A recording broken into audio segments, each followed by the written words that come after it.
जय सिया राम भक्तजनों। हमारे सनातन धर्म में हर माह की शुक्ल और कृष्ण पक्ष की एकादशी तिथि को श्री हरि विष्णु भगवान की पूजा आराधना का बड़ा महत्व है। हर साल फागुन माह की कृष्ण पक्ष की एकादशी तिथि को विजया एकादशी मनाई जाती है।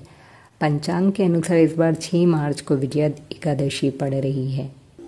इस दिन सुख सौभाग्य की प्राप्ति के लिए एकादशी व्रत रखा जाता है और भगवान विष्णु की विधिवत पूजा की जाती है। मान्यता है कि विष्णु भगवान की पूजा करने से जीवन के सभी कष्टों से मुक्ति मिलती है और मोक्ष की प्राप्ति होती है। आइए भक्तजनों श्रवण करते हैं विजया एकादशी व्रत कथा का। एक बार की बात है, जया एकादशी की कथा का श्रवण रस पाने के बाद अर्जुन ने भगवान श्री कृष्ण से कहा, हे पुंडरीकाक्ष, फागुन माह की कृष्ण पक्ष की एकादशी का क्या नाम है तथा उसके व्रत का क्या विधान है? कृपा करके मुझे इसके संबंध में भी विस्तार पूर्वक बताएं। श्री कृष्ण ने कहा, हे अर्जुन, फागुन माह के कृष्ण पक्ष की एकादशी का नाम विजया है। इस व्रत के प्रभाव से मनुष्य को विजयश्री मिलती है। इस विजया एकादशी के महत्व के श्रवण व पठन से सभी पापों का अंत हो जाता है। एक बार देवर्षि नारद ने जगत पिता ब्रह्मा जी से कहा, हे ब्रह्मा जी, आप मुझे फागुन माह के कृष्ण पक्ष की विजया एकादशी का व्रत तथा उसकी विधि बताने की कृपा करें। नारद की बात सुन ब्रह्मा जी ने कहा, हे पुत्र, विजया एकादशी का उपवास पूर्व के पाप तथा वर्तमान के पापों को नष्ट करने वाला है। इस एकादशी का विधान मैंने आज तक किसी से नहीं कहा, परंतु तुम्हें बताता हूँ। ये उपवास करने वाले सभी मनुष्यों को विजय प्रदान करती है। अब श्रद्धापूर्वक कथा का श्रवण करो। श्री राम को जब 14 वर्ष का वनवास मिला, तब वो भ्राता लक्ष्मण तथा माता सीता सहित पंचवटी में निवास करने लगे। उस समय महापापी रावण ने माता सीता का हरण कर लिया। इस दुखद घटना से श्री राम जी तथा लक्ष्मण जी अत्यंत दुखी हुए और सीता जी की खोज में वन वन भटकने लगे। जंगल जंगल घूमते हुए वे मरणासन जटायु के पास जा पहुँचे। जटायु ने उन्हें माता सीता के हरण का पूरा वृतांत सुनाया और भगवान श्री राम जी की गोद में प्राण त्याग कर स्वर्ग की तरफ प्रस्थान किया।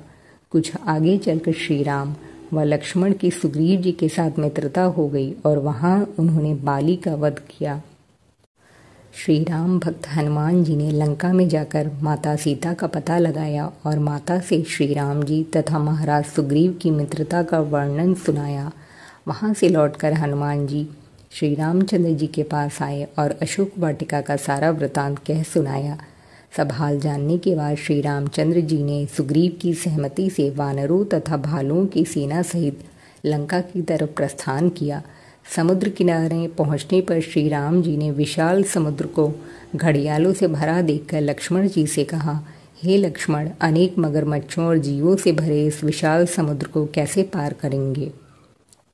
प्रभु श्री राम की बात सुनकर लक्ष्मण जी ने कहा, भ्राताश्री, आप पुराण पुरुषोत्तम आदि पुरुष हैं। आपसे कुछ भी विलुप्त नहीं है। यहाँ से आधा योजन दूर कुमारी द्वीप में वग्दाल मुनि का आश्रम है। वे अनेक नाम के ब्रह्माओं के ज्ञाता हैं। वे ही आपकी विजय के उपाय बता सकते हैं। अपने छोटे भाई लक्ष्मण जी के वचनों को सुन श्री राम जी वग्दाल ऋषि के आश्रम में गए और उन्हें प्रणाम करे और बैठ गए। अपने आश्रम में श्री राम को आया देख महर्षि वग्दाल ने पूछा, हे श्री राम, आपने किस प्रयोजन से मेरी कुटिया को पवित्र किया है? कृपा कर अपना प्रयोजन कहें प्रभु। मुनि के मधुर वचनों को सुन श्री राम जी ने कहा, हे ऋषिवर, मैं सेना सहित यहाँ आया हूँ और राक्षस राज रावण को जीतने की इच्छा से लंका जा रहा हूँ। कृपा कर आप समुद्र को पार करने का कोई उपाय बताएं। आपके पास आने का मेरा यही प्रयोजन है। महर्षि वग्दाल्प ने कहा, हे राम, मैं आपको एक अति उत्तम व्रत बतलाता हूँ जिसके करने से आपको विजयश्री अवश्य ही प्राप्त होगी। ये कैसा व्रत है मुनिश्रेष्ठ, जिसे करने से समस्त क्षेत्रों में विजय की प्राप्ति होती है? जिज्ञासु हो श्री राम ने पूछा। इस पर महर्षि वग्दाल्प ने कहा, हे श्री राम, फागुन माह के कृष्ण पक्ष की विजया एकादशी का उपवास करने से आप अवश्य ही समुद्र को पार कर लेंगे और युद्ध में भी आपकी विजय होगी। हे मर्यादा पुरुषोत्तम, इस उपवास के लिए दशमी के दिन स्वर्ण, चांदी, तांबे या मिट्टी का एक कलश बनाएं। उस कलश को जल से भरकर तथा उस पर 5 पल्लव रखकर उसे वेदिका पर स्थापित करें। उस कलश के नीचे सतनजा अर्थात मिले हुए 7 अनाज और ऊपर जौ रखें। उस पर विष्णु की स्वर्ण की प्रतिमा स्थापित करें। एकादशी के दिन स्नान आदि से निवृत्त होकर धूप दीप नैवेद्य नारियल आदि से भगवान श्री हरि का पूजन करें। वो सारा दिन भक्तिपूर्वक कलश के सामने व्यतीत करें और रात को भी उसी तरह बैठे रहकर जागरण करें। द्वादशी के दिन नदी या तालाब के किनारे स्नान आदि से निवृत्त होकर उस कलश को ब्राह्मण को दे दें। हे दशरथ नंदन, यदि आप इस व्रत को सेनापतियों के साथ करेंगे तो अवश्य ही विजय श्री आपका वरण करेगी। मुनि के वचन सुन तब श्री रामचंद्र जी ने विधि पूर्वक विजया एकादशी का व्रत किया और उसके प्रभाव से राक्षसों के ऊपर विजय प्राप्त की। हे अर्जुन, जो मनुष्य इस व्रत को विधि विधान के साथ पूर्ण करेगा उसकी दोनों लोकों में विजय होगी। श्री ब्रह्मा जी ने नारद जी से कहा था, जो इस व्रत का महात्म्य श्रवण करता है या पढ़ता है उसे वाजपेयी यज्ञ के फल की प्राप्ति होती है। भगवान विष्णु का किसी भी रूप में पूजन मानव मात्र की समस्त मनोकामनाएं पूर्ण करता है। श्री राम हालांकि स्वयं विष्णु के अवतार थे, अपितु अपनी लीलाओं के चलते प्राणियों को सद्मार्ग दिखाने के लिए उन्होंने विष्णु भगवान के निमित्त इस व्रत को किया।